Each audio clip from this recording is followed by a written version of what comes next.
নবীদের আল্লাহ উত্তম উত্তম অবয়ব স্ট্রাকচার দিয়েছিল, বলুন সুবহানাল্লাহ। পৃথিবীতে কোন নবী বেঁটে ছিল না, শুনলে অবাক হয়ে যাবে। পৃথিবীতে কোন নবীর এই নাকটা উঁচু ছিল না, কোন নবীর মুখে ব্রণ ছিল না, কোন নবীর কানটা ঝোলা ছিল না, কোন নবী হ্যান্ডিক্যাপ ছিল না, কোন নবী ভুঁড়িওয়ালা ছিল না, কোন নবীর মাথায় টাক ছিল না, কোন নবীর শারীরিক কোন রকম কোন দুর্বলতা ছিল না। তবে মুসা আলাইহিস সালাম একটু তোতলা ছিলেন। ও তোতলাটা জন্মের পরেই ওই ফেরাউনের বাড়িতে থাকার সময় আগুন মুখের মধ্যে নিয়েই পুড়ে গিয়েছিল, জানেন না?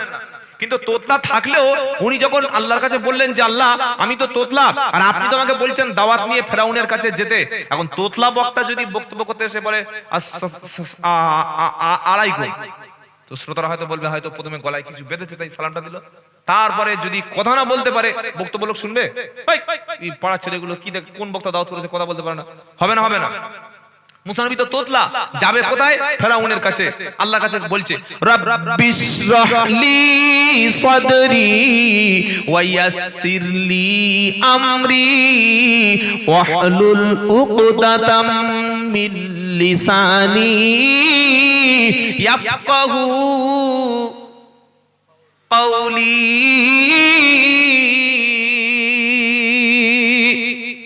সূরা তহার মধ্যে একদম শেষের দিকে অংশ, মানে প্রথম পৃষ্ঠার শেষের দিকে আল্লাহ পাক বলছে, মুসা নবী বললেন রব্বিশরাহলি সাদরি, আমার সিনাকে প্রশস্ত করো।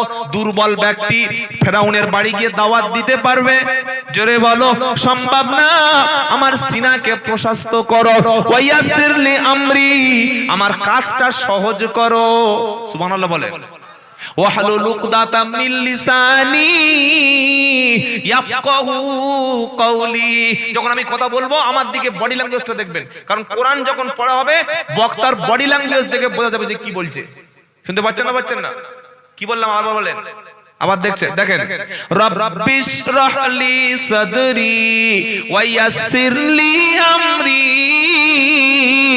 ওয়াহলুল উকদাতাম মিন লিসানি ইয়াফকাহু কওলি। তিনটি দোয়া করলেন, সিনায় ক্ষমতা দাও, বুক প্রশস্ত করো, সিনার মধ্যে হিম্মত দাও, কাজটা তুমি সহজ করো, আর আমার কথাটা যেন ওই তোতলামিটা ফেরাউনের বাড়ি গিয়ে না থাকে। সুবহানাল্লাহ বলেন। ওখানে গিয়ে যদি তোতলামি করি তো আমি বলবো কি করে? কি বুঝলেন বলেন?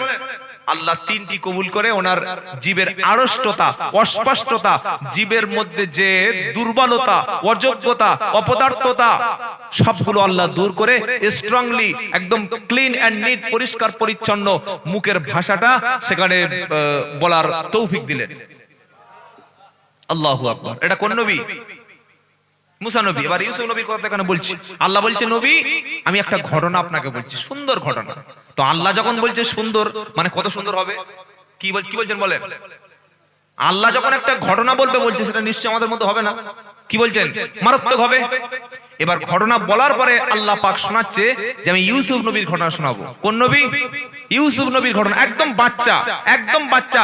পৃথিবীর সমস্ত নবীদের মধ্যে যত রূপ, যত সুন্দর দেখতে ছিল, তার অর্ধেক নূর, রূপ, যৌবন আর সৌন্দর্য আল্লাহ ইউসুফ নবীকে ঢেলে দিয়েছিল। সুবহানাল্লাহ বলবেন না? যদি কোনো মানুষের দেখতে ভালো হয় চেহারা, প্রশংসা কার? যদি কোনো মেয়ের দেখতে ভালো হয় প্রশংসা কার? না আল্লাহ। আমার মেয়ে এত সুন্দর মেয়ে, আমার মেয়ে মৌলবীর সাথে বিয়ে দেবো, তাই তো?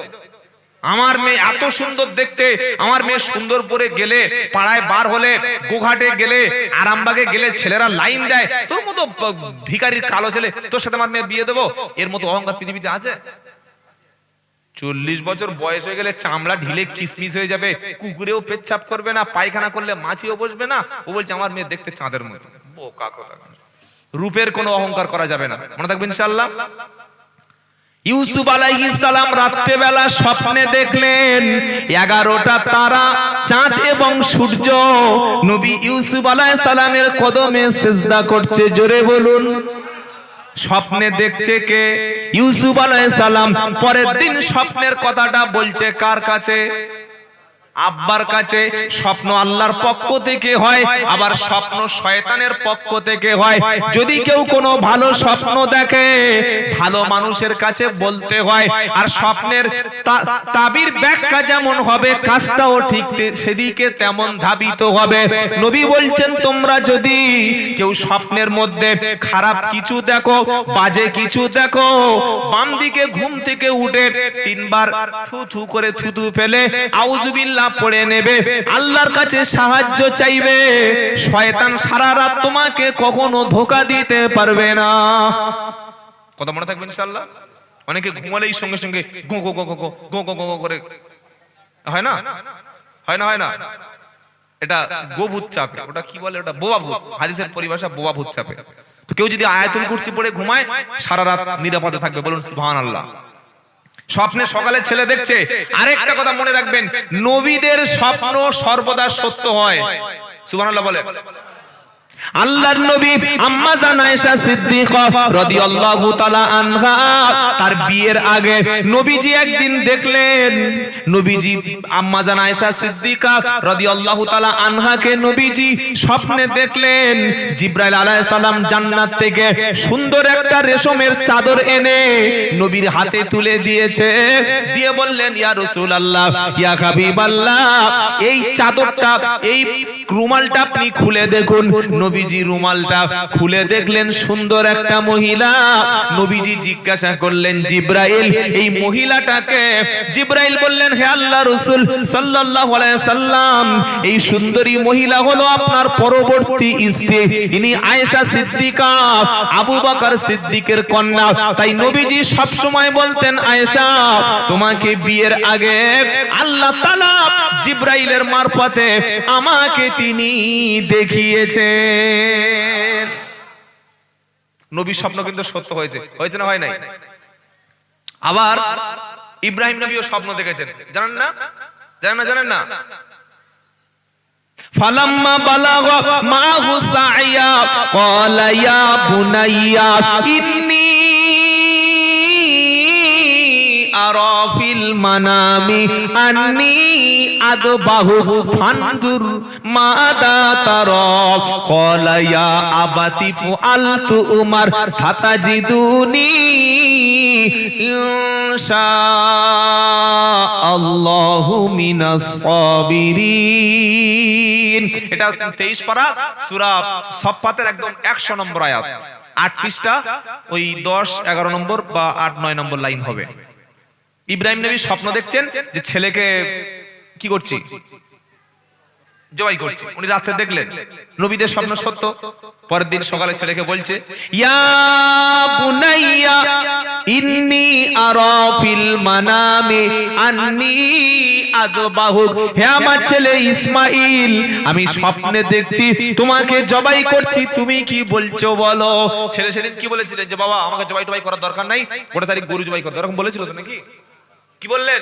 তিনি বললেন ইয়া আবাতি ফাআল তুমার সাতাজিদুনি ইনশাআল্লাহু মিনাস সাবিরিন। আপনার কাছে পড়লো নাকি? তো হাফ টাইম হয়ে গেছে, সবে চা এসেছে। কি বুঝলেন? হাফ টাইম হয়ে গেছে, এবার গোলকিপার ঘুরে যাবে, সে সময় চা নিয়ে। যাই আল্লাহ কবুল করুক, এনেছেন ভালো, আলহামদুলিল্লাহ। এমনি হুগলি জেলার মানুষগুলো অত্যন্ত ভালো, আপনাদের সামনে পেয়ে বলছি তা নয়, সব জায়গায় বলি, আল্লাহ কবুল করুক।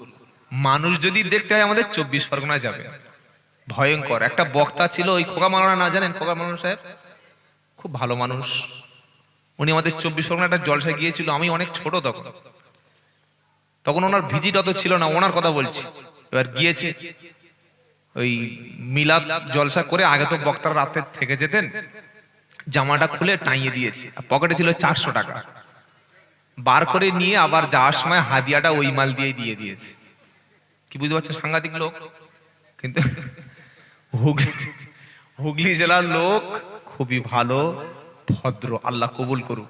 তো ইব্রাহিম নবী স্বপ্ন দেখলো, ছেলেকে বলছে সেই কথা। আর এখানে ছেলে স্বপ্ন দেখছে, কাকে বলছে? জোরে বলেন। বাপকে। ওখানে ইব্রাহিম স্বপ্ন দেখে আলাইহিস সালাম ছেলে ইসমাইলকে বলছে, ছেলে ইসমাইল রাজি হয়ে গেছে। আর এখানে ইউসুফ আলাইহিস সালাম স্বপ্ন দেখে কাকে বলছে? কি বলছে?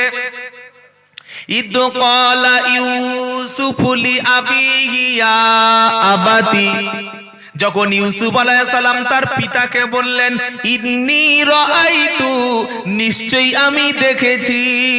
দেখেছি মানে সামনাসামনি দেখেছি না, ওটা কি দেখেছি? স্বপ্ন দেখেছি। কি দেখেছি? আহাদা আশারা। আহাদা আশারা মানে 11, মানে কটা বলেন? 11। বলেন কটা? কথা বলেন। 11। আহাদা আশারা কাওকাবা, আমি 11টা তারকা দেখেছি। তারকা মানে কি ভাই? পাথর নাকি? তারা। তারা কত বড় জানেন আপনি? জানেন পৃথিবীর চাইতে সূর্য বড়, সূর্যের চাইতে তারকা কোটি কোটি গুণ বড়। তো ইউসুফ আলাইহিস সালাম বলছে আমি স্বপ্নে দেখেছি আরো 11টা তারকা, ওয়াস শামসা ওয়াল কমার, চন্দ্র এবং সূর্য। কটা হলো তাহলে? 11টা তারা হয়ে গেল, চাঁদ এবং সূর্য। কি দেখেছো বাবা? রাআইতুহুম লিসাজিদিন, 11টা তারকা চাঁদ এবং সূর্য আমাকে সিজদা করছে। নবীদের স্বপ্ন কি হয়? সত্য হয়। আমাদের স্বপ্ন সত্য হয়, মাঝে মাঝে মিথ্যা হয়। রাত্রেবেলা যুবক ছেলেরা দেখছে ও আমার সেই দীপালি, ওকে এত ভালোবাসি না, মনে হচ্ছে ওর সঙ্গে বিয়ে করছি। তারপরের দিন দেখলো যা বেকার হয়ে গেছে, ব্রেকআপ হয়ে গেছে, বেকার হয়ে গেছে। হয় না? আমাদের স্বপ্ন মিথ্যা হয়, সত্য হতে পারে, কিন্তু নবীদের স্বপ্ন কখনো মিথ্যা হবে না। নবীরা যেটা দেখবেন সেটাই ওহী, সেটা সত্য। সুবহানাল্লাহ বলেন। ইউসুফ আলাইহিস সালাম বললেন আব্বা 11টি তারা চাঁদ এবং সূর্য দেখলাম সিজদা করছে। বাপ তো শুনে অবাক, বলছেটা কি? স্বপ্নের হিকমত। বাপ ইয়াকুব আলাইহিস সালাম তিনি নবী, তিনি বুঝতে পেরেছেন। এবার ইয়াকুব আলাইহিস সালাম বলছে ক্বালা ইয়া বুনাইয়া লা তাকসুস রুয়াকা, হে ছেলে, ইউসুফকে বলছে বাবা, হে আমার ছেলে, খবরদার তুমি যেটা দেখেছো লা তাকসুস, তোমার এই স্বপ্নের কথাটা কখনো বর্ণনা করো না। কাদের কাছে বলতে পারবেন? কাদের কাছে? এখানে সে কথা বলছি, আলা ইখাতিকা ফায়াকিদুলাকা কাইদা, তোমার ভাইদের কাছে তোমার স্বপ্নের বৃত্তান্ত যেন কখনো খুলে বলো না, যদি বলো তাহলে তোমার বিরুদ্ধে লেগে পড়বে। আপনাদের এবার একটা সত্য কথা বলে দিই, বলবো? বলবো না? বলবো না? আপনি ভবিষ্যতে কি করতে চাইছেন, আপনার মনের মধ্যে কি ধারণা আছে, আপনার অ্যাম্বিশনটা কি আছে, এটা পৃথিবীর কোনো মানুষকে কখনো বলতে, জোরে বলো, যদি বন্ধুকে বললে তাহলে বাঁশ গেল, নিজের মনের খবরটা এমন কি বিশ্বস্ত বিবি ছাড়া বলো না, বললে এমন ফাঁসিয়ে দেবে, কেঁদে মরলে ও কথা উইথড্র হবে না। এজন্য বিবিদের কাছে, এটা শুনলে আবার মেয়েরা প্রচুর গালাগালি করবে, বিবিদের কাছে খুব গোপনের কথা বলতে নাই। আল্লাহ নবী একবার বলেই ফেলেছিলেন, বলে দেখলে পুরো ভাইরাল হয়ে গেল। সূরা ওই তাহরিমের মধ্যে আয়াতটা আবার আছে, সেটা আজকে বলছি না। আপনার বিবির কাছে খুব গোপন সিক্রেট ম্যাটার, খুব গুরুত্বপূর্ণ গোপন কথাগুলো ফট করে বলতে যাবেন না। একদম সকালবেলা উঠে সবুরার মার সঙ্গে দেখা হবে, সবুরার মা আসসালামু আলাইকুম, তোর গায়ে হাতে বলছি, কার সাথে বলবি না তো? না না আমি বলতে যাবো কেন? সবুরার মা নিয়ে সেই হালিমার মার সঙ্গে, বুঝলি হালিমার মা, সবুরার মা আমার সেই বশিরের মা আমার সঙ্গে একটা কথা বলেছে। বললি কি বল? বললো আমার সঙ্গে বলেছে আল্লাহর কসম তুই কথা দে কারোর সঙ্গে বলবি না, আমিও তোর কাছে কসম করছি তুই বল যে কারোর সঙ্গে বলবি না। বলে হ্যাঁ কারোর সঙ্গে বলবো। এইভাবে 5 মিনিটের মধ্যে পাড়ায় ভাইরাল হয়ে গেল। হয় না? হয় না? এটা হচ্ছে মেয়েদের কাজ। তো ইউসুফ আলাইহিস সালামের আব্বা ইয়াকুব কি বলছে? লা তাকসুস রুয়াকা, হে আমার ছেলে ইউসুফ রে, খবরদার তুমি যেটা দেখেছো এটা মারাত্মক একটা স্বপ্ন, এর মধ্যে লুকিয়ে আছে নবুয়তের নমুনা। জোরে বলো সুবহানাল্লাহ। এই স্বপ্নটা তুমি যদি বলো তাহলে তোমার উপরে তারা জুলুম করবে, তোমাকে বিপদে ফেলবে, তোমাকে চক্রান্ত করবে, তোমার বিরুদ্ধে কৌশল করবে। ইন্নাশ শাইতানা লিল ইনসানি আদুউম মুবিন, নিশ্চয়ই শয়তান হলো তোমাদের প্রকাশ্য দুশমন। খবরদার বলো না। যখন এই স্বপ্নের ব্যাপারটা ইউসুফ আলাইহিস সালামের ব্যাপারটা ইয়াকুব আলাইহিস সালাম জেনে গেলেন, তখন তিনি বুঝতে পারলেন যে নিশ্চয়ই এই সন্তানকে আল্লাহ তাআলা নবুয়তের দরজা দেবেন। বলুন সুবহানাল্লাহ। বাপের ভালো ছেলে, শিক্ষিত ছেলে, আর বাপের একটা মতকর ছেলে, দুটোকে বাপ একই নজরে দেখে? জোরে বলেন। দুটো কিন্তু ছেলে, দুটো ছেলে। একটা ছেলে শিক্ষিত, এডুকেটেড, অনেক উপার্জন করে, বাপের অনুগত, 5 ওয়াক্ত নামাজ পড়ে, মায়ের কথা শুনে, তার জন্য বাপের মুখ উজ্জ্বল হয়েছে।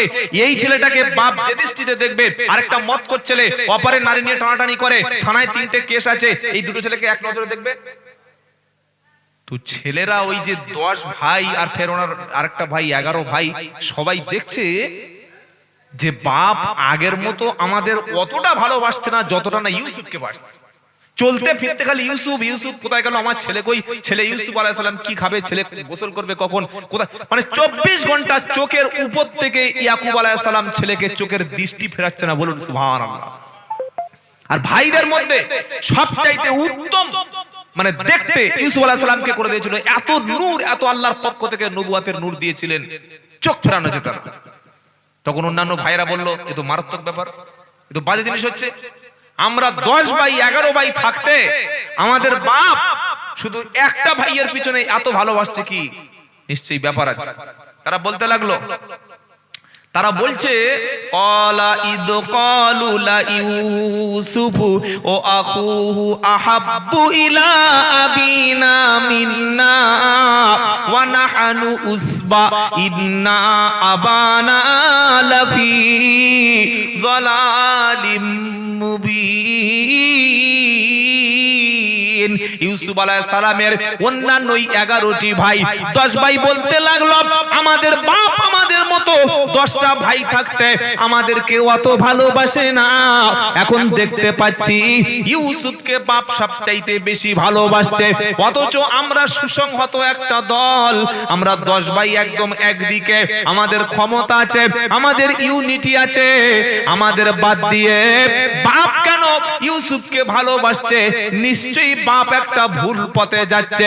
ছেলেরা চক্রান্ত করতে শুরু করলো, 10 ভাই যুক্তি করলো, ভাই একটা কাজ কর, বাপের কাছ থেকে ইউসুফকে কেড়ে নেওয়া হোক, যদি কেড়ে না নিতে পারি, শুধু বাপ ছেলেটার ভালোবাসছে, এটা কখনো মেনে নেওয়া যাবে না। এক কাজ কর, ইউসুফকে বাপের কাছ থেকে সরিয়ে দিলে হয়তো তিনি আমাদের মনে হয় বেশি ভালোবাসবে। তারা পরামর্শ করতে লাগলো। কি পরামর্শ করতে লাগলো? বলল উকতুলু ইউসুফ। একজন বলছে, এই এক কাজ কর, ইউসুফকে হত্যা কর, মেরে ফেলে দে, মার্ডার করে দে, খুন করে দে। কে বলছে? একটা ভাই বলছে। এই 10 ভাই, যত শত ভাই ছিল 10 ভাইয়ের মধ্যে একটা ভাই বলছে উকতুলু ইউসুফ, ইউসুফকে হত্যা কর। আবার কেউ বলছে আবিতরাহুহু আরাদান আরাদাই ইয়াখলু লাকুম। কেউ বলল না, হত্যা না করে তো একটা কাজ করতে পারি, ওকে এখান থেকে সরিয়ে অন্য জায়গায় নিয়ে যেতে পারি, বাপের নজর থেকে সরিয়ে দেওয়া হোক, হত্যা করা ঠিক হবে না, তাকে এখান থেকে অন্য জায়গায় পার করে দিলে হয়তো বাপ ইউসুফের কথা ভুলে যাবে। ইউসুফের কথা বাপ যখন ভুলে যাবে, তখন বাপের অন্তরে আমাদের মহাব্বতটা বেশি হবে। ওটা ওখানে থাক, ঘরে ফিরে আসো। বড় ছেলের বিয়ে হয়েছে, বড় ছেলে বিয়ের পর থেকে বড় বৌমাকে শাশুড়ি ভালোবাসে, শ্বশুর ভালোবাসে, খুব ভালো, যা বলে তাই শোনে। মেজো ছেলেটার বিয়ে হলো, শাশুড়ি খুব একটা ভালোবাসে না, মেজো ছেলের স্ত্রীকে মা ভালোবাসে না। সেজো ছেলেটার বিয়ে হলো, তার বিবিকে মা বাপ মোটেই দেখতে পারে না, যত ভালোবাসা শুধু বড় বৌমাকে ভালোবাসে। এখন দুটো বৌমা মিলে ওই বড় বৌমাকে জব্দ করবে না, করবে না? যাকে জোরে বলো, এটার নাম হচ্ছে হিংসা। এই হিংসা এখন মুসলিম প্রত্যেকটা পরিবারে আছে না নাই? জোরে বলো। তবে হুগলি জেলায় নাই, গোঘাটে নাই, সুন্দরপুরে আছে। ইমাল বুঝলো কি করে? এই বাবাজিরা, হিংসা যদি মনে থাকে সব আমল বেকার। আগে মন ক্লিয়ার করুন, মনটা পরিষ্কার পরিচ্ছন্ন করুন, তবে নামাজ, তবে কোরআন তেলাওয়াত। এই যে পারিবারিক হিংসা, দুজন মেয়ে ছেলে যায় যায় ঝগড়া করে 3 বছর কথা নাই, আছে না নাই? শাশুড়ির সঙ্গে ঝগড়া করে 15 বছর কথা বলে না, শাশুড়ি নিজের পুত্রবধূর নামে মিথ্যা দোষ দিয়ে ছেলের কান বাড়ি করে টানা 7 বছর সংসারে কোনো শান্তি নাই। এরকম হয়েছে না? হয় না? যে সংসারে ভাই ভাই মিল নাই, স্বামী স্ত্রীতে মিল নাই, শাশুড়ি বৌমাতে মিল নাই, ওই ঘরটা একটা জাহান্নামের মতো। এই ঘরটা একটা জাহান্নামের মতো। ঘরে যদি মিল মহাব্বত তৈরি করতে হয় তাহলে আমাদের কিছু স্বার্থ ত্যাগ করতে হবে, আর মনের মধ্য থেকে হিংসা দূর করতে হবে। মনে হিংসা নিয়ে দোয়া করলে, নামাজ পড়লে ইবাদত সব জ্বলে পুড়ে ছাই হয়ে যাবে। আজকের বিশ্বের মানুষ ঘরের মধ্যে, রাজনীতির মধ্যে, মসজিদের মধ্যে, মাদ্রাসার মধ্যে, জলসার মধ্যে, বক্তার মধ্যে, পীরের মুরিদের মধ্যে, গোটা সোসাইটির মধ্যে শুধু হিংসা আর হিংসা। আপনারা কি বলছেন? একটা বক্তা যদি ভালো বক্তব্য করে, ওর 12টা বাজানোর জন্য আরো 14টা বক্তা পিছনে লেগে যাবে, আছে না? একটা পীরের মুরিদ যদি অনেক, সবাই বেশি, এই ওর দরবারে এত মুরিদ যাচ্ছে কি করে, একটা নতুন দরবার খোল, চালু হয়। দেখছেন আপনারা নতুন নতুন, দেখছেন না? একটা মাদ্রাসা যদি খুব ভালো চলে, পাশের লোক বলছে ওই মাদ্রাসাটা এত ভালো চলছে, কাটি মেরে আরেকটা মাদ্রাসা খোলা হোক, খুলে 12টা বাজারে হোক। চলছে না? চলে না? একটা জলসায় পাড়ায় হতো আগে পুরো গ্রামবাসী মিলিয়ে, এখন বললে আমাদের সেই ওই আমার বন্ধু বাকিবিল্লা, আপনাদের বাকিবিল্লা জানেন তো, কথা বলে না, এই হযরতের ভাইপো আমার অত্যন্ত ভালো বন্ধু, আলহামদুলিল্লাহ, প্রায় কথা বলে, কথা হয়। তো বলছে বাকিবিল্লা আর পাড়ার ছেলেরা মিলে সবাই একটা জলসা করবে, আমরা কি মরে গেছি, চল চল চল আমরা একটা জলসা করবো। ওরা একটা করলো, লস্কররা বা মোল্লারা বা গাজীরা বললে, গাজী মানে চিনিস, মারাত্মক ব্যাপার, আমরা ধরতে বললে বেঁধে আনি, আমরা একটা জলসা দেবো। আরে একটা বক্তার 5000 টাকা দিলে, দুটো গরু জবাই করলে আর 5000 টাকা চাঁদা তুললে, চল মেয়েদের ভান্ডারের টাকা 50 জনের কাছ থেকে নিয়ে নেবো, 5000 টাকা হয়ে যাবে, হয়ে গেল। এইভাবে পাড়ার মধ্যে হিংসা করে করে জলসা বেড়েছে না বাড়েনি? মাদ্রাসা একটা এলাকায় একটা বড় মাদ্রাসা হোক, কিন্তু প্রত্যেকটা মসজিদে মক্তব তৈরি হোক। কি বললাম শুনতে পেলেন? প্রত্যেকটা মসজিদে মক্তব হোক, আর মাদ্রাসা হোক প্রত্যেকটা থানা একটা বড় বড় মাদ্রাসা, যে যার মতো গোটা কত টিন বেড়ে নিয়ে একটা বাথরুম খুলে 10-12টা এতিম ছেলে এক জায়গায় করে নিয়ে সকালে একটা করে গাড়ি নিয়ে বার হয়ে যাচ্ছে, আর উস্তাদ গাড়ির মধ্যে বসে কানে হাত দিয়ে, বাবারা ভাইজানেরা কোরআন দিলে জান্নাত। আর ছোট ছোট বাচ্চা এতিম ছেলেগুলো, মা দুটো 50 টাকা দাও, একটু 1 কেজি চাল দাও। এই যে মাদ্রাসার নাম করে ভিক্ষা করানো বাচ্চাদেরকে, এর চাইতে বড় খারাপ জিনিস কি হতে পারে আপনারা বলেন? এই যে ছেলেটা মাদ্রাসার নাম করে ভিক্ষা করছে, এই ছেলেটা পড়াশোনা করে, ও তো ভিক্ষা শিখে যাচ্ছে ছোটবেলা থেকে। উচিত ছিল মাদ্রাসায় ভালো আদায়কারী রাখা, টাকা দিয়ে বেতন দিয়ে আদায়কারী রাখা, গ্রামের মানুষ টাকা দিয়ে সহযোগিতা করে মাদ্রাসা ভালোভাবে চলবে।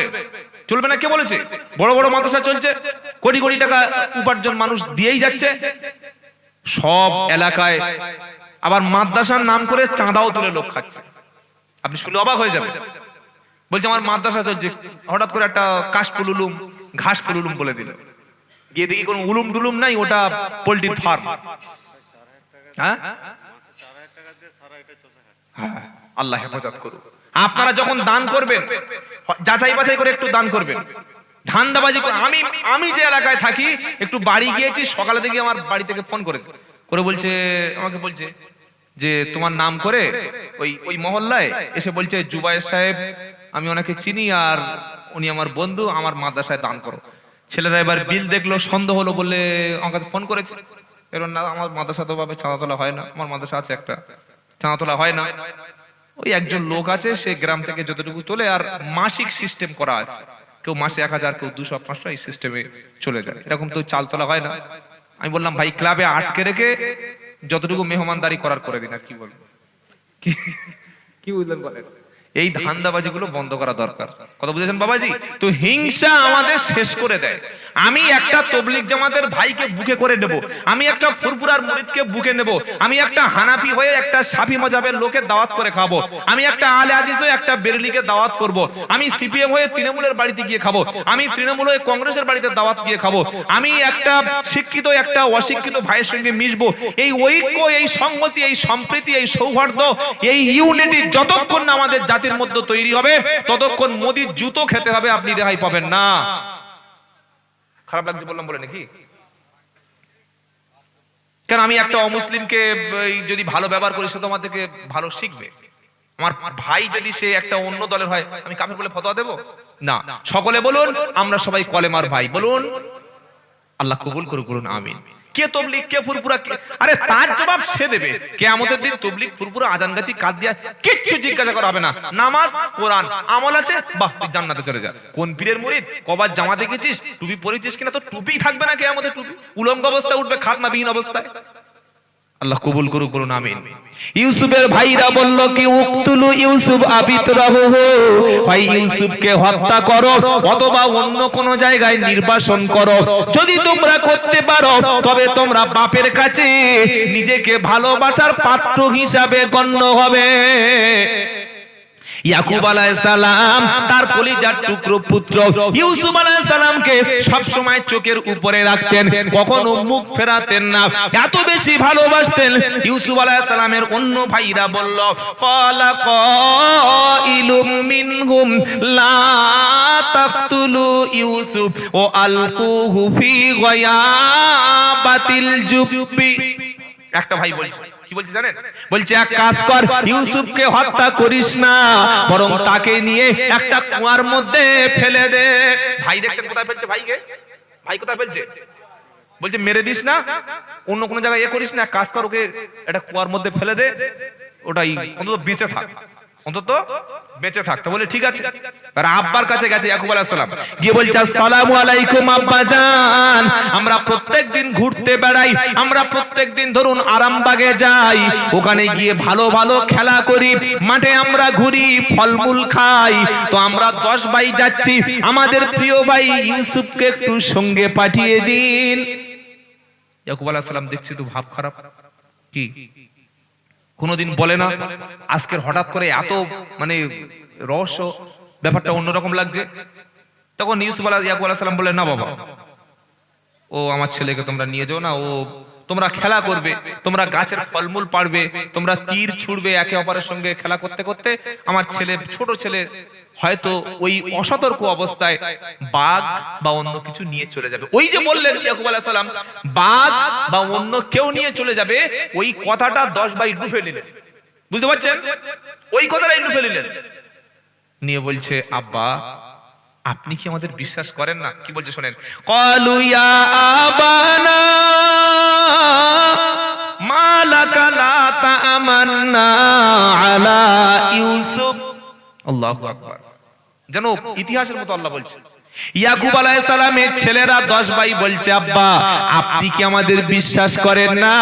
আমরা 10 ভাই খেলা করব, 10 ভাই সেখানে গাছের ফল পাড়বো, 10টা ভাই সেখানে আমরা কুস্তি করব, 10টা ভাই সেখানে ঘুরতে যাব, আরে একটা ভাইকে বাগে নিয়ে চলে যাবে, আমরা কি মরে গেছি?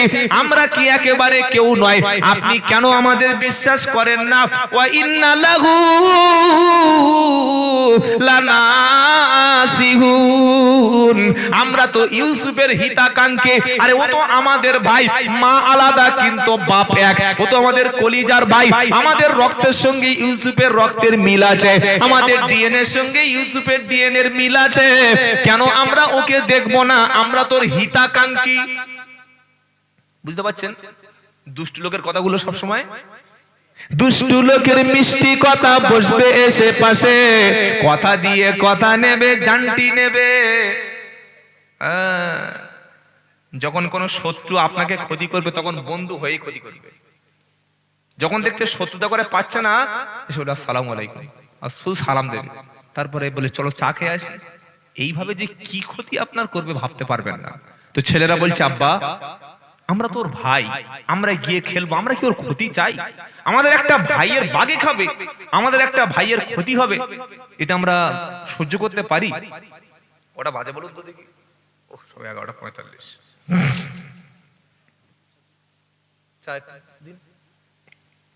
তুই ইয়াকুব আলাইহিস সালাম বললেন না বাবা তোমরা এটা করো না, আমি বিচ্ছেদ সহ্য করতে। যদি ধরছি এখন ইউসুফকে বাগে নাই বা খেলো, ও থাক না, তোমরা গিয়ে খেলো না, তোমাদের সমস্যাটা কি আছে? আর যদি বা বাগে খেয়ে নেয় কিংবা আমার চোখের সামনে থেকে যদি হারিয়ে যায়, বাবা আমি আমার বিচ্ছেদ সহ্য করতে পারবো না, আমি একে বুড়ো মানুষ, বয়স হয়ে গেছে, আমিও কষ্ট সহ্য করতে পারবো না। ছেলেদের মনের মধ্যে কিন্তু চিন্তা কি আলাদা। তারা বলছে আব্বা আপনি আমাদের সাথে ইউসুফকে সাজিয়ে দিন, আমরা খেলবো, আমরা ওকে নিয়ে যাব, ওকে ফল খাওয়াবো। কত কথা বলছে আব্বাকে। এবার ইয়াকুব আলাইহিস সালাম বলছে ক্বালা ইন্নী লা ইয়াহজুনুনি আন তাদহাবু বিহি ওয়া আখা আইয়া আকুলাহুদ দিব ও আনতুম আনহু গাফিলুন। ইয়াকুব আলাইহিস সালাম বলছে, ছেলেরা তোমরা যদি ওকে নিয়ে চলে যাও, তোমরা যখন ওকে নিয়ে চলে যাবে আমার চিন্তা বেশি হবে, আমার তো টেনশন হবে যদি ওকে বাঘে খায়। কথাটা বলে দিচ্ছে কিন্তু, কে বলছে? বাপ। তোমরা ওকে নিয়ে চলে যাবে, আমার কাছ থেকে বিচ্ছেদ হবে, আমার মনের মধ্যে একটা চিন্তা টেনশন কাজ করছে। যদি তোমরা যখন খেলতে খেলতে গাফেল হয়ে যাবে, খেলতে খেলতে দূরে চলে যাবে, ওই সময় যদি ওকে বাঘে খেয়ে নেয়, আমার চোখের সামনে থেকে ইউসুফ যদি হারিয়ে যায়, আমি বাবা কাকে নিয়ে থাকবো? ছেলেরা দেখছে তো কোনো মতে তো মানে পারা যাচ্ছে না। তারা কি বলছে? ক্বালু লা ইন আকালাহু যিবু ওয়া নাহনু উযবা ইন্না ইদাল্লা খাসিরুন। বলছে আব্বা আপনি কি বলছেন, কি বলছেন আপনি? ওকে বাঘে যদি খায় আমরা সবাই তো ধ্বংস হয়ে যাব। ওকে বাঘে খেলে আমরা বাঁচবো? আমরা সব ধ্বংস হয়ে যাব। দিন দিন সাজিয়ে দিন, ছেড়ে দিন আব্বা, একবার দিয়ে তো দেখেন আমরা কেউ শত্রু। কত সুন্দর করে বোঝাচ্ছে দেখেন। আহা, পৃথিবীর শুরু থেকে আজ পর্যন্ত মুসলমানকে ক্ষতি শুধু মুসলমানরাই বেশি করেছে। বুঝতে পারলেন? আমাদের বিশ্ববিখ্যাত যোদ্ধা গাজী সালাউদ্দিন আইয়ুবী রহমতুল্লাহ আলাইহি, যিনি বাইতুল মুকাদ্দাসকে জয় করেছিলেন, উনি একটা মারাত্মক কথা বললেন। উনি বলেছিলেন যে মুসলমানদের শত্রু যদি মুনাফিক মুসলমান না হতো, মুনাফিক মানে বোঝেন তো, মুখে ভালোবাসে অন্তরে ক্ষতি করার মতো প্রয়াস, আরো অনেক নমুনা আছে। সালাউদ্দিন আইয়ুবী রহমতুল্লাহ আলাইহি বলছেন যে মুসলমানদের শত্রু ভিতরের মুসলমান যদি না হতো, বিশ্বের জমিনে এতদিন মুসলমানরা ক্ষমতায় থাকতো, শাসন করতো। জোরে বলুন। আজ আমাদের অবস্থা তাই। অনেক যুক্তি প্রলোভন করে বাপের কাছ থেকে ইউসুফ আলাইহিস সালামকে নিলেন, নিয়ে চললেন। আহা, বাপ যাওয়ার সময় ইউসুফকে কোলে তুলে নিলেন, দুই মুখে চুমা খেলেন, মাথায় হাত বুলিয়ে দিলেন, দোয়া করলেন, আল্লাহ আমি সমাজের কঠিন পরিস্থিতির কাছে পেরে উঠতে পারছি না, আমার ছেলেদের সাথে আমার ইউসুফকে আমি দিয়ে দিলাম। আল্লাহ এই যে ভবিষ্যতে নবী হবে আপনি হেফাজত করুন। তিনি চোখের পানি ফেললেন, ইউসুফের জন্য দোয়া করে দিলেন, আর বললেন বাবা যাও, তুমি চলে যাও। আল্লাহু আকবার। ছেড়ে দিলেন, মাথায় হাত বুলিয়ে দিলেন, দোয়া করলেন, ভালো করে দুই গালে চুমা খেয়ে সারা জীবনের মতো তাকে বিদায় করে দিলেন। তিনি তো জানেন না যে সারা জীবনের মতো যাচ্ছে। এবার কি হচ্ছে দেখেন, ফালাম্মা দাগাবু বিহি ওয়াজমাউ, ফালাম্মা দাগাবু বিহি ওয়াজমাউ আইয়াজআলুহু ফি গায়াবাতিল জুব্বি। আহা, কত কঠিন কথা। যখন তারা ইউসুফ আলাইহিস সালামকে নিয়ে রওনা হলো, তখন তারা চক্রান্ত করতে শুরু করে দিল। কি চক্রান্ত জানেন? ইউসুফ আলাইহিস সালামকে যখন আব্বার চোখের সামনে থেকে বার করে নিলেন, যখন ইয়াকুব আলাইহিস সালাম সন্তানকে হারিয়ে বিচ্ছেদের যন্ত্রণায় যখন তিনি চোখের পানিগুলো বসে বসে ফেলছিলেন, যখন ইয়াকুব আলাইহিস সালামের চোখের সামনে থেকে ইউসুফ আলাইহিস সালাম একটু দূরে চলে গেল, বাপের চোখের সামনে থেকে 10 ভাই যখন বিচ্ছেদ করে নিল, ইউসুফ আলাইহিস সালামের পিছনে ভাইগুলো তারা মারতে শুরু করলো। কেউ চড় মারতে শুরু করলো, কেউ বুকে মারতে শুরু করলো, মাথার চুলগুলো টানতে শুরু করলো, অশ্লীল ভাষায় গালাগালি করলো, আজে বাজে কথা বলতে শুরু করলো, বড় ছোট কথা বললো, নোংরা কথা বললো, হুমকি ধুমকি দিতে শুরু করলো। ইউসুফ আলাইহিস সালাম বললেন, ভাইরা তোমরা তো একটু আগে আব্বার কাছে বলেছিলে আমাদের কোনো ক্ষতি করবে না, আমাকে ফল তোমরা খাওয়াবে, এ কি তোমার ব্যবহার? তোমরা কি আমার ভাই নও? তোমরা কি ইয়াকুব নবীর ছেলে নও? একটু আগে তোমরা আব্বার সামনে আমার সম্পর্কে কত ভালো কথা বললে, এখন এমন ব্যবহার কেন করছো? তারা নিয়ে গেলেন একটা কুয়োর কাছে, কুয়ো, পরিত্যক্ত কুয়া। কুয়া দেখেছেন আপনারা? আপনাদের এলাকায় কুয়া নাই? বাঁকুড়া জেলায় মেদিনীপুরে তো ঘর ঘর কুয়া আছে। কয়েক ফুট কুয়া, যে কুয়াটা পরিত্যক্ত, যেখানে ব্যবহার হয় না, ওই রকম কুয়োর কাছে নিয়ে ইউসুফ আলাইহিস সালামের হাতটা পিছন থেকে বেঁধে দিল। ভাইরা কিন্তু হাত যখন বেঁধে দিল, মারতে মারতে মারতে মারতে শরীর থেকে পাঞ্জাবিটা খুলে নিল, ধাক্কা মেরে ইউসুফ আলাইহিস সালামকে 10 ভাই যখন ফেলে দিতে শুরু করেছে, ইউসুফ আলাইহিস সালাম একটা নিজের ওই ভাইকে, শতাতো ভাই, কলেমার ভাই, নিজের বাপের জন্ম দেওয়া ছেলে, সেই ভাইকে জামা টেনে ধরে বলেছে, ভাই এত ভালোবাসা তোমরা বাসলে, আব্বার কাছে এত মিষ্টি কথা বলে আনলে, আমাকে অন্তত মেরো না, আমাকে ক্ষমা করে দাও, আমার জীবনটা তোমরা রক্ষা করো।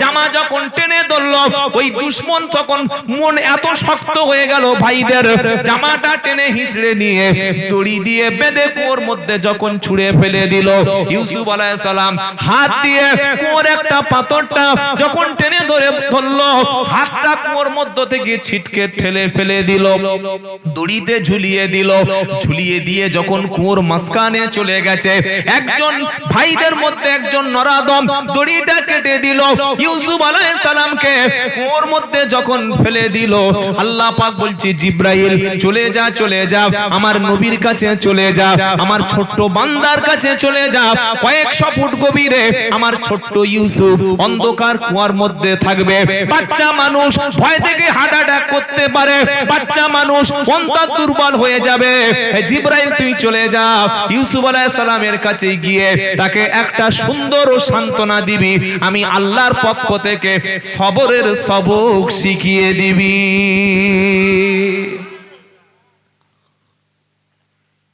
জিবরাইল এসে বলছে, আসসালামু আলাইকুম, বলুন সুবহানাল্লাহ।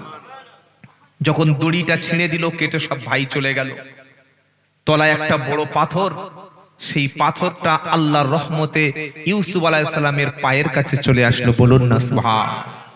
কুয়োর মধ্যে জিবরাইল এসেছে, এসে বলছে, ভয় পেও না, ভয় পেও না, আজকের তোমাকে তারা ছুঁড়ে ফেলে দিয়েছে, শত্রুতা করে হত্যা করার চেষ্টা করেছে, এমন একটা সময় আসবে যে সময় তুমি তাদেরকে তোমার চোখের সামনে পাবে, তাদেরকে তোমার চোখের সামনে পাবে,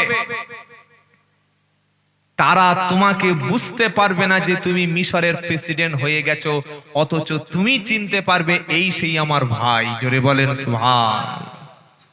সান্ত্বনা দিচ্ছে। জিবরাইল বলছে, ভয় পেও না, এখানে তোমাকে বেশি দিন রাখা হবে না, একটা দুটো তিনটে দিন পরে এই যে কুয়া, তোমার ভাইরা মনে করেছে এটা কুয়া, তোমার ভাইরা তোমাকে ক্ষতি করতে চাইছে, এটা কুয়া নয়, এটা তোমার মরণ খাত নয়, এই কুয়া থেকে তোমাকে আল্লাহ পরবর্তীকালে মিশরের সিংহাসন দান করবেন, বলুন সুবহান। তুমি ঢুকছো, প্রবেশ করছো কুয়ার মধ্যে দিয়ে, কুয়ার আরেকটা মুখ মিশরের সিংহাসনের সঙ্গে আল্লাহ জুড়ে দেবে, সুবহানাল্লাহ বলবেন না? সেজন্য ভাইরা, কোন মানুষকে ক্ষতি করবেন না, আপনি জেনে বুঝে কোন একজন মানুষকে যদি ক্ষতি করেন, তার কোনো ক্ষতি হবে না, তার নসিবে যতটুকু আছে ততটুকু হবে। পাড়ায় একটা মেয়ে বিয়ে হবে, বারবার বিয়ে ভেঙে যায়, আছে না নাই? কেন? পাড়ার লোকেরা বলছে সেই আমাদের স্বামীর আলীর মেয়ে দুশ্চরিত্র, ভালো না, তোমরা ওর বাড়ি মেয়ে দেখতে এসছো, তোমাদের খেয়ে করতে এসছো? বললে আমরা এসছি ওই ইয়ের থেকে, খানা করবো, খেয়ে কাজ নেই, খানা, যাও যাও যাও, ওই আরামবাগের দিকে দেখো, ওদিকে সেই ইয়ের দিকে চলে যাবে, এখানে এরকম আছে না? আচ্ছা না, ক্ষতি করছেন কেন? মানুষের পিছনে লাভ হবে না? জিবরাইল আলাইহিস সালাম যখন তাকে সান্ত্বনা দিলেন, একদিন দুদিন তিন দিন চার দিন না, তিনটা দিন ইউসুফ আলাইহিস সালাম কুয়োর মধ্যে যখন থাকলেন, অন্ধকার হয়ে গেল, জিবরাইল আলাইহিস সালাম ইউসুফ আলাইহিস সালামের সাথী হয়ে 3 দিন থেকে গেলেন। জোরে বলুন না সুবহানাল্লাহ। এবার আসল রহস্যটা দেখেন।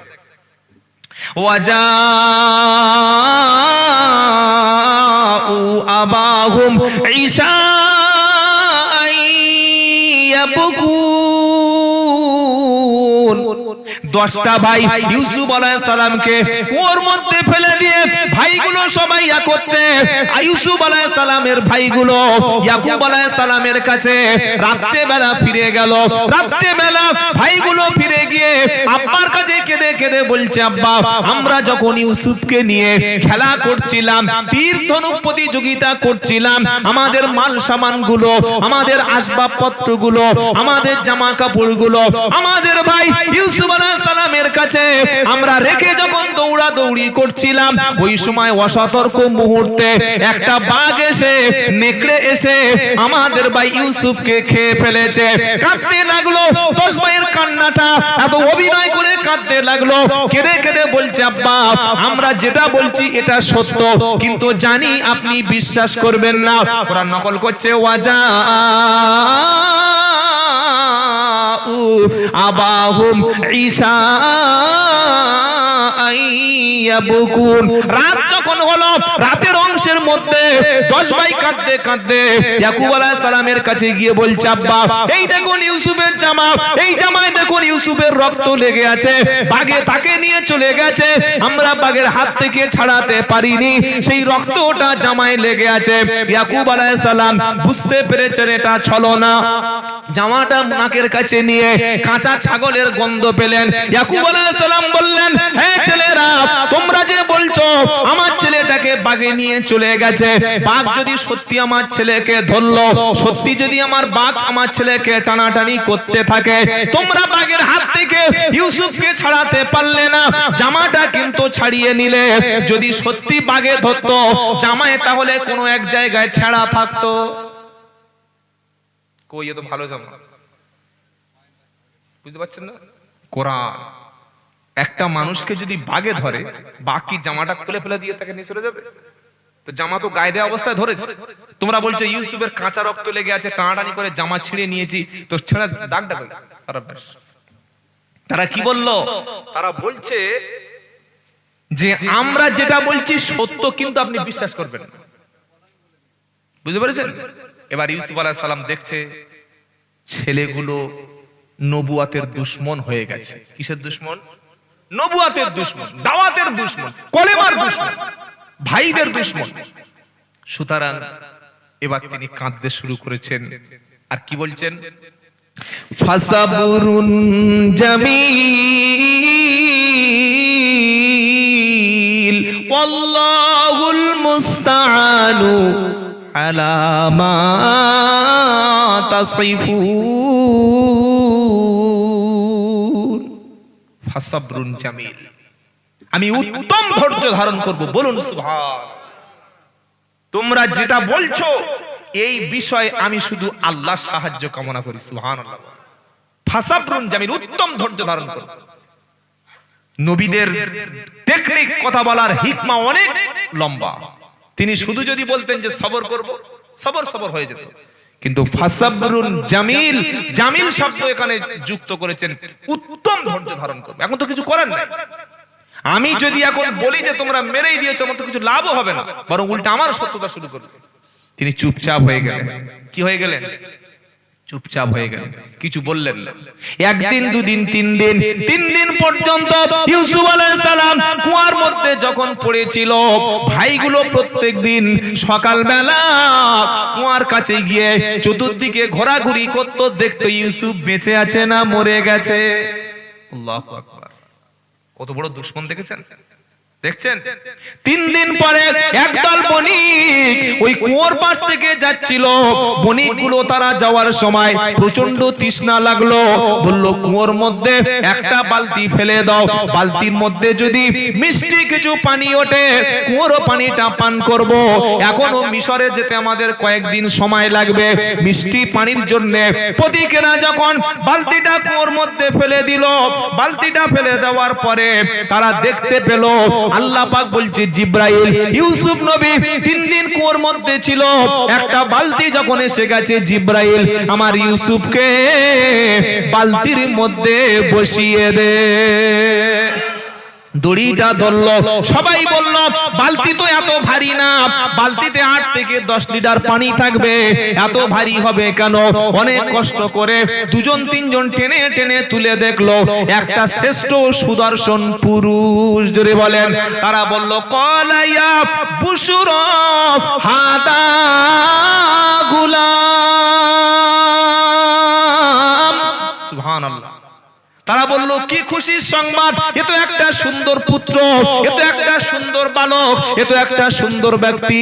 তারা আশ্চর্য হয়ে গেল, তারা ভাবলো এই সুন্দর বাচ্চাকে, এই সুন্দর পুত্রকে মিশরের বাজারে যদি দামে বিক্রি করে দেওয়া হয়, আমরা কিছুটা লাভ থেকে করতে পারবো। জায়গায় হোক বিক্রি করে। কোথায় বিক্রি করবে? মানুষ বিক্রি আগে হতো, এখন হয়?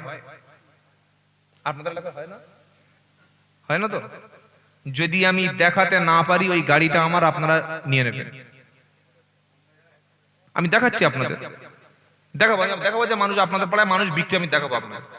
বললে কি ছেলের কথাবার্তা কমপ্লিট হয়ে গেল। এই পাড়ায় সেলিমের ছেলে, ওর নাম হচ্ছে মনিরুল, গ্রাজুয়েশন পাস করে, মাস্টার্স ডিগ্রি করে, ইংলিশ অনার্স করে ছেলেটা বাড়িতে বসে আছে। মেদিনীপুর কেশপুরের মেয়ে, মেয়েটাও শিক্ষিত, ছেলেটা নতুন চাকরি পেয়েছে। ফাইনাল হয়ে যাওয়ার পরে ছেলের বোনাই রাত্রে ফোন করে বলছে সব ঠিক আছে, কিন্তু 12 লাখ টাকা যদি গোপনে বিয়ের 2 দিন আগে না দাও বিয়ে ভেঙে যাবে। কত বিক্রি হলো? তাহলে বললো যে বিক্রি হয় না। আমার গাড়ি কি আমি এমনি এমনি দেবো আপনাদের? কি অত বোকা নাকি আমি? একটা লোক বউর সঙ্গে মানে একজনের সঙ্গে তর্ক করছে, বুঝলেন? এটা গল্প হাদিস করে নাই।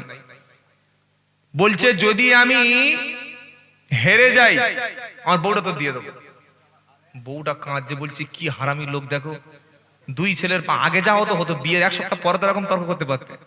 এতদিন সংসার করে ঘরটার বেঁধে 2 ছেলের বাপ হয়ে গেছে, তুমি বলছো তোমার বউ।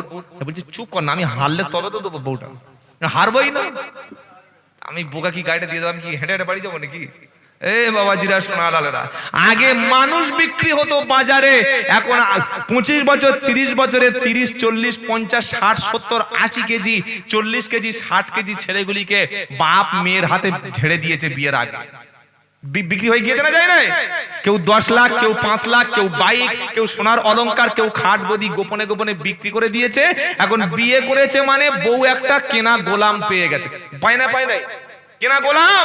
আমরা স্বামীরা অধিকাংশ বউয়ের কেনা গোলাম হয়ে গেছি। উঠতে বললে ওঠ, বসতে বললে বস, খেতে বললে খায়, ঘুমোতে বললে ঘুমায়, দরজা লাগিয়ে দিয়ে বাইরে এরকম চুপচাপ দাঁড়িয়ে আছে। হ্যাঁ, ও তো কিছু বলার নাই, খালি বলছে হুজুর একটু তাবিজ দাও। কি তাবিজ ভাই? বলছে বউ আর কথা শুনছে না। কই কোনো মৌলবী বউ কথা শুনছে না? এরকম তো কোনো মৌলবী নাই। কি বুঝলেন বলেন? আমাদের বউ যা বলি তাই শুনে, আপনাদের শুনছে না কেন? কারণ আমাদের সমাজে এক শ্রেণীর মানুষ বিবির কাছে বিক্রি হয়ে গেছে। আল্লাহ এই হারাম কাজ থেকে হেফাজত করুন। স্বামী হতে গেলে শুধু একটা পুরুষ বেটা ছেলে থাকলে এটা স্বামী না, স্বামীর অনেক দায়িত্ব আছে। প্রথম দায়িত্ব হচ্ছে স্ত্রীর ভরণ পোষণ দেওয়া, স্ত্রীর একটা ঘর দান করা, আলাদা নিরাপত্তা, স্ত্রীকে পর্দার সঙ্গে রাখা, স্ত্রীকে হালাল খাদ্য খেতে দেওয়া, স্ত্রীকে বোরকার সঙ্গে রাখা, স্ত্রী বাড়ির বাইরে গেলে স্বামীর অনুমতি নিয়ে যাওয়া, স্ত্রীকে 5 ওয়াক্ত নামাজ পড়ানো, স্ত্রীকে হিজাবের সঙ্গে রাখা, স্ত্রীকে নিয়মিত কোরআন তেলাওয়াত করানো, স্ত্রীকে রমজান মাসে রোজা করানো, স্ত্রীর শারীরিক চাহিদা মেটানো, স্ত্রীর মানসিক তৃপ্তি দেওয়া, স্ত্রী অসুস্থ হয়ে গেলে চিকিৎসা দেওয়া, তার নিরাপত্তা দেওয়া, কোনো পর পুরুষের সঙ্গে স্ত্রীকে মিশতে না দেওয়া, এমনকি নিজের ভাই মানে স্ত্রীর দেওরের সঙ্গে কোনো সম্পর্ক রাখবে না, একেবারেই পার্সোনাল থাকবে। এই যোগ্যতা যার আছে সেই হচ্ছে স্বামী। তো বুঝেছেন? এখন তো স্বামী হতে গিয়ে আসামি হয়ে গেছে। কি হওয়ার কথা ছিল? স্বামী হয়ে গেছি আসামি। তবে আপনাদের মেয়েরা ভালো, যা বলেন আপনারা তাই শোনে। আল্লাহ হেফাজত করে, বলুন আমিন। বাবাজিরা, সোনালালেরা, জ্ঞানী জনেরা, শুধু মানুষেরা, ইউসুফ আলাইহিস সালাম বাজারে বিক্রি হয়ে যাবে।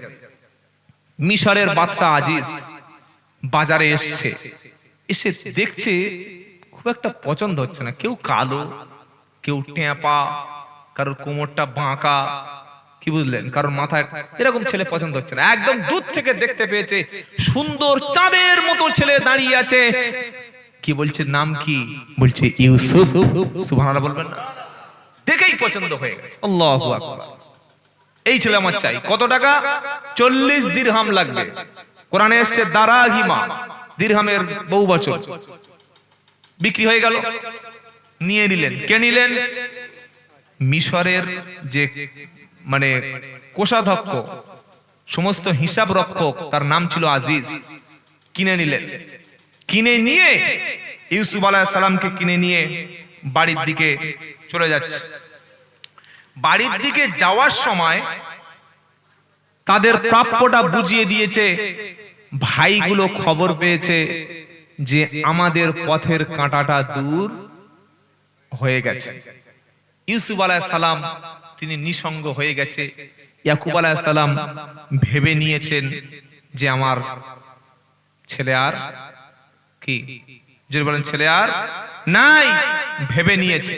এদিকে আল্লাহ পাক বলছে, ইউসুফ তোমাকে বিক্রি করে দিয়েছি এই কারণে আমি আল্লাহ তোমার নবুয়াতের দাওয়াতটা এমন ভাবে দেব, তুমি যখন মিশরের নেতা হবে, মন্ত্রী হবে, মন্ত্রিত্ব পদ থাকবে, সেই সময় নবুয়াতের দাওয়াত দিয়ে গোটা মিশরকে আমি ইসলামিক রাষ্ট্র বানাবো। وقال الذي اشتراه من مصر لامرأته أكرمي مثواه। মিশরের আজিজ কিনে নিল ইউসুফকে। বাড়িতে গিয়ে বলছে, বিবি এই যে সুন্দর একটা বাচ্চা কিনে এনেছি, একে সুন্দরভাবে রাখবি, উত্তম একটা বাসস্থান ঘর দান করবি। পরবর্তীকালে ভবিষ্যতে এই ছেলেটি হয় আমাদের সন্তান হবে, আমাদের সন্তানের মতো দেখবি, একে যেন কোনোদিন কোনো কষ্ট দিবি না। অন্যান্য ব্যক্তি মানুষ কিনে আনলে কৃতদাসের মতো, গোলামের মতো তারা রাখে, এটা কিন্তু গোলাম না। আমাদের তো কোনো সন্তান নাই, ইউসুফকে নিজের সন্তানের মতো আলাদা জায়গায় রাখবি। স্ত্রী প্রথম দিন দেখেই মাথা গরম হয়ে গেছে, দেখেই মাথা খারাপ। উফ, আল্লাহ, এত সুন্দর মানুষ হতে পারে? সুবহানাল্লাহ বলবেন না? নবীদের চেহারা, একটু আগে বলেছি না, নবীদের চেহারা কোনো খারাপ হতে পারে না।